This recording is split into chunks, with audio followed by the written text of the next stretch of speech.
A paz do Senhor Jesus, tudo bem? Vamos estudar a lição 12, Vivendo o Avivamento Espiritual. Antes de entrarmos na nossa lição, a gente precisa compreender o que é avivar, o que é avivamento. Então, no dicionário, avivar significa tornar mais vivo, animar, reanimar, despertar, estimular. E no hebraico, o verbo avivar tem o significado de preservar ou manter vivo. Porém, avivar não significa somente preservar ou manter vivo, mas também purificar, corrigir e livrar do mal. A gente vai ver no decorrer da nossa aula que essa parte de purificar, de corrigir, de livrar do mal, está muito ligado realmente ao que é um avivamento espiritual. Vamos seguir. Base do avivamento. Então, o avivamento ele tem 3 fundamentos que são importantíssimos e eles estão interligados. Nós temos aqui o arrependimento, a oração e a leitura da palavra. E um depende do outro. Eles acontecem ali em conjunto, tem essa dependência um do outro. Então, assim, para que haja avivamento, esses 3 fundamentos estão sempre juntos, formando o quê? Um ciclo. O arrependimento ele ocorre quando lemos a palavra de Deus e entendemos que estamos errados, ou seja, a palavra nos confronta. Ali na palavra de Deus está exatamente como nós devemos ser, como deve ser o nosso caráter. E aí a gente começa a comparar a nossa vida com o que o Senhor deseja que nós sejamos, a gente fala, opa, estou errado aqui. E aí a gente começa o quê? A se arrepender.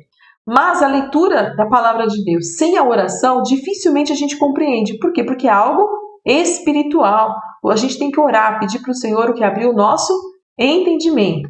E a oração sem arrependimento não produzirá nenhuma mudança em nossa vida.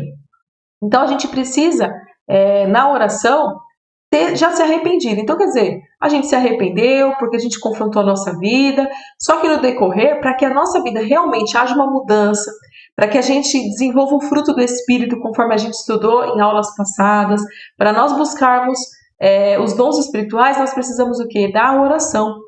Só que ela só vai conseguir produzir um efeito na nossa vida se realmente nós nos arrependermos dos nossos pecados, pedir perdão a Deus pelos nossos pecados. E aí vai sim começar a ter uma mudança de vida. E o Espírito Santo é ele que nos convence do quê? Do pecado. Ele nos mostra que nós estamos errados, mas tem que ter um passo nosso, né, de realmente reconhecer. Ele nos convence que estamos errados, mas quem se arrepende é o próprio ser humano. E aí quando a gente se arrepende, o que acontece? Deus nos dá o perdão. E quando ele nos dá o perdão, a nossa alma é aliviada, né? Dá aquele alívio na alma, o amor, a alegria começa a entrar. E aí a gente passa a ser o quê? Avivado, começa a ter esse avivamento. E aí a gente tem que buscar o quê? O avivamento diariamente. Diariamente. A gente não pode deixar que a nossa alma, que o nosso espírito se entristeça. A gente precisa sempre estar buscando, estar animado, vivo, na presença do Senhor, vivendo os milagres, vivendo as coisas boas que Deus tem preparado para nós. Avivamento versus barulho. Nem todo barulho é avivamento, mas não temos avivamento sem barulho. Às vezes a gente vê, nossa, aquela igreja tão avivada, mas por que ela é avivada? É porque os irmãos dão glória a Deus alto, os irmãos correm, os irmãos pulam, tem profecia, tem isso, tem aquilo. Gente, isso é muito bom, mas o verdadeiro avivamento, ele só vem a partir do arrependimento, da oração e leitura da palavra. O nosso culto tem que ter tempo para quê? Para a palavra, porque é a palavra que vai nos constranger, a palavra que vai nos mostrar como nós devemos ser, né, segundo a vontade de Deus. A gente precisa de oração. A gente precisa ali, é o momento que nós temos com o Senhor. Então não é só o barulho tem que ser o quê? Uma consequência. Então nem todo barulho é avivamento. Porém, não tem como você falar que você está avivado e você ficar mudo, quieto, como se estivesse ali morto. O morto é que não fala, que não faz nada. E a gente vai ver também no decorrer da nossa aula que quem está avivado, ele quer falar. Falar do quê? De Jesus, das maravilhas do Senhor. Então existe o quê? A gente pode comparar com barulho, ao movimento. Os milagres do Senhor acontecem quando tem um avivamento. Então, nem todo barulho é avivamento, mas não temos avivamento sem barulho. Para estarmos avivados é necessário um compromisso com Deus. A gente falou daquelas 3 bases do avivamento. E aí a gente tem essas 3 bases, a gente tem que começar a ter uma vida cristã. E precisamos desse compromisso. E quais são os principais compromissos aqui? O primeiro Está lá em Mateus 22:37, que diz assim, ó. E Jesus disse-lhes: Amará o Senhor teu Deus de todo o teu coração, e de toda a tua alma, e de todo o teu pensamento. O Senhor em primeiro lugar. No coração, na alma, no pensamento, tudo. Tudo é para o Senhor. O primeiro é para o Senhor. Ele está no topo da nossa lista. Depois, olha só, Mateus 6,33. Mas buscai primeiro o reino de Deus e a sua justiça, e todas estas coisas vos serão acrescentadas. Então reconhecemos o nosso Deus, que Ele é o primeiro em nossa vida. Não existe outro Deus além do nosso. Ele é o principal, Ele é o primeiro, Ele é o único. Depois disso, a gente tem que fazer o quê? Estar buscando primeiro o reino dos céus. Nós vivemos numa sociedade que quer tudo para ontem. Eu estava vendo uma reportagem recentemente que o Brasil é um dos países mais ansiosos, que as pessoas vivem na ansiedade, fica ali aflito, não sabe o dia da manhã, dá taquicardia, o outro tem isso, o outro tem aquilo. Então as pessoas estão ficando até doentes por conta dessa ansiedade. Muita informação nós recebemos, nos distraímos constantemente com o celular ali nas redes sociais. Se nós somos assim, imagina os jovens, os adolescentes, as crianças, bombardeada a todo momento. E isso gera o que? Uma ansiedade. E aí a gente quer buscar outras coisas. A sociedade nos exige o quê? Que você tem que ser bem sucedido, que você tem que ter um bom emprego, que você tem que ter isso, que você tem que ter aquilo, bens materiais. Mas o que o Senhor fala para nós? Em Mateus 6,33? Buscai primeiro o reino dos céus. E as demais coisas Ele vai acrescentar. Então, para nós sermos avivados, então ter o Senhor Deus em primeiro lugar. Ele é o primeiro mandamento. E depois aqui, olha, buscar o primeiro reino dele, a justiça do Senhor. E as outras coisas Ele vai acrescentar. Nossa preocupação, em primeiro lugar, tem que ser com a nossa vida espiritual. Não estou dizendo que a gente não vai se preocupar com os bens materiais, nada disso, a gente tem que se preocupar sim, mas primeiro com o reino do Senhor. Amém? Firmes em oração. A principal forma de adorar e buscar a Deus é por intermédio da oração. E nós temos um ajudador, o Espírito Santo. Ele é o nosso intercessor. Nós podemos adorar a Deus de outra forma? Sim, com os cânticos, né, com os nossos instrumentos. Mas a principal forma de adorar e buscar o Senhor é por intermédio da oração. A oração é a nossa arma, né? A gente precisa dela. Só que assim, nosso Deus ele é tão maravilhoso, nosso Deus é tão bom, que Ele sabe das nossas fragilidades, Ele sabe que às vezes a gente não vai nem conseguir orar. E Ele deixou quem? O Espírito Santo, que é o nosso Consolador, o nosso ajudador. Olha só o que diz aqui em Romanos 8, do 26 a 27. E o Espírito nos ajuda em nossa fraqueza, pois não sabemos orar segundo a vontade de Deus, mas o próprio Espírito intercede por nós com gemidos que não podem ser expressos em palavras. E o Pai que conhece cada oração sabe quais são as intenções do Espírito, pois o Espírito intercede por nós, o povo santo, segundo a vontade de Deus. Então, quando a gente fala assim, é com gemidos inexprimíveis, quer dizer, Ele fala com o Senhor, que a gente não consegue nem expressar o nosso sentimento, a nossa necessidade. O Espírito Santo, Ele consegue. Ele ora por nós, intercede por nós junto ao Pai. Então, precisamos orar, precisamos crer que quando nós dobramos o joelho, o Espírito Santo está conosco, nos ajudando em oração. E o nosso Pai é misericordioso para nos ouvir. Os ouvidos deles não estão agravados, quer dizer, ele não é surdo, não está entupido o ouvido, ele está escutando, ele escuta a oração do servo dele. Mas precisamos fazer de coração. E o Espírito Santo nos ajuda aqui a orar, a pedir, a nos orientar, que seja feita segundo a vontade do nosso Deus. Vamos lá. Avivamento e proclamação do Evangelho. Quem está avivado quer falar de Jesus. Sente necessidade de contar as maravilhas que Ele faz. Isso acontece porque o Espírito habita em nós e o próprio Jesus o comparou com o quê? Com um rio de água viva que flui dentro de nós. Ou seja, nasce em nosso coração uma fonte da mensagem que transforma e dá vida. Por isso devemos ser um canal de bênção para os outros, anunciando a Jesus. Quem está avivado é porque tem realmente o Espírito Santo em tua vida. Ele está ali agindo, você sente aquela alegria, aquela felicidade. E você quer fazer o quê? Você quer falar de Jesus. Você quer falar do que está acontecendo. Por mais tímido que a pessoa seja, por mais assim vergonha que ela tenha de chegar numa pessoa, dentro dela, ela tem essa vontade, ela tem esse desejo. E às vezes uma simples palavra, é só você falar, olha, Jesus te ama, que o Senhor te abençoe.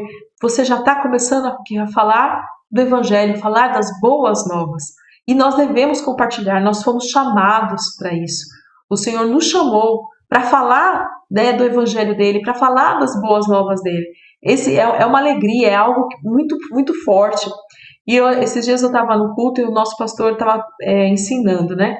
Ele falou assim, olha, quando nós vamos falar de Jesus para uma pessoa, às vezes a gente quer falar o que Jesus vai fazer na vida dela.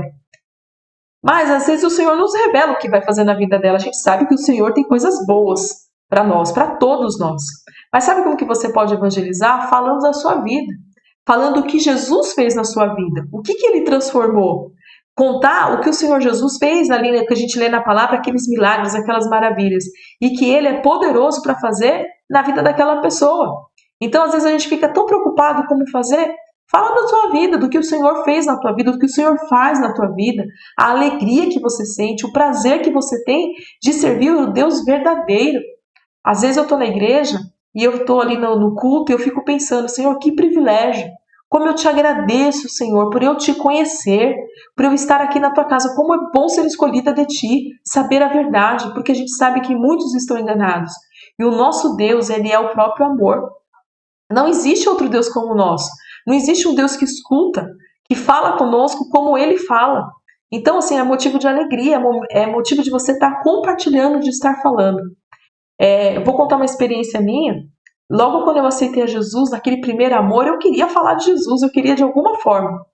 E eu sou um pouco tímida para algumas coisas, mas quando me dá uma chance, eu falo de Jesus. Sabe que? Mas só que naquele momento, eu não sabia como falar ainda. Eu fiz assim, eu tinha uma pasta, eu ia trabalhar, do trabalho eu ia para a faculdade, e eu coloquei na minha pasta que era transparente, eu coloquei, Jesus te ama. E eu andava com aquela pasta virada dentro do ônibus, na rua, e as pessoas liam, as pessoas estavam ali. Às vezes eu não conseguia falar, mas que as pessoas estavam ali, lendo estavam. Às vezes eu colocava uma outra frase. Quantas vezes eu já vi pessoas paradas e dando uma olhada no que estava escrito na minha pasta, tentando enxergar, fazia assim. E é uma forma de evangelizar, falando do amor do nosso Deus. E aqui a gente tem um texto muito interessante que é lá do pessoal da igreja primitiva, a primeira igreja ali, né, quando eles foram batizados com o Espírito Santo, que eles começaram a sair a pregar o evangelho. Olha, aqui verdadeiramente a gente vê o avivamento. Nos diz assim, lá em Atos 2, 42 ao 47. Todos se dedicavam de coração ao ensino dos apóstolos, à comunhão, ao partir do pão e à oração. Haviam em todos eles um profundo temor, e os apóstolos realizavam muitos sinais e maravilhas. Os que criam se reuniam num só lugar e compartilhavam tudo o que possuíam. Vendiam propriedades e bens e repartiam dinheiro com os necessitados. Adoravam juntos no templo diariamente. Reuniam-se nos lares para comer e partir do pão com grande alegria e generosidade, sempre louvando a Deus e desfrutando a simpatia de todo o povo. E a cada dia o Senhor lhes acrescentava aqueles que iam sendo salvos. Aqui a gente vê claramente como era uma igreja avivada. Eles prestavam atenção no que? No ensino dos apóstolos. Os apóstolos ensinavam aquilo que eles já tinham aprendido com Jesus. Então a gente vê aqui, seria a nossa leitura da palavra, a nossa ida à escola dominical, ao culto de doutrina. Eles tinham que comunhão, união entre eles. Além disso, eles tinham um profundo temor. Temor não é medo, mas sim um grande respeito pelos apóstolos e principalmente por Deus, pelo Senhor. E aí o que acontecia? Muitos sinais, porque quando nós estamos avivados, nós estamos em comunhão com o Senhor, automaticamente os sinais começam a acontecer. As maravilhas, as curas, as libertações, isso vai acontecendo. E eles estavam sempre o que? Adorando juntos no templo, nos lares, orando, dividindo. Então isso caía na graça do povo. O povo via aquele povo unido, avivado, feliz. Eles não eram ricos, eles repartiam ali o que eles tinham. E aí ninguém passava necessidade. E aí o que acontecia? Essas pessoas aceitavam a Cristo. O Senhor ia acrescentando essas pessoas, os salvos, junto da igreja. Então quando nós agimos dessa forma, esse é um grande exemplo que o Senhor nos deixa aqui da igreja primitiva. Isso significa que nós estamos avivados e começamos a falar do amor dele. E mais pessoas vão se rendendo aos pés do Senhor Jesus. Amém? Aqui chegamos à nossa conclusão. Essa aqui é a conclusão da nossa revista, que eu achei bem interessante. A igreja que tem a marca do avivamento é diferente. Ela tem um compromisso com o ensino da palavra, é ganhadora de almas, reconhece que precisa do Espírito Santo de Deus para vencer o pecado e o mundo. Oremos para que Deus nos conceda um coração avivado, principalmente nesses últimos dias em que nós vemos uma violência, uma falta de amor, as pessoas não se importam umas com as outras, até mesmo nós, se nós não vigiarmos, a gente acaba esquecendo as pessoas, a gente passa batido, nem percebe que aquela pessoa, aquele irmão da igreja está precisando de uma ajuda, de uma oração, de um abraço, às vezes de uma ajuda material mesmo, uma cesta básica, seja lá o que for.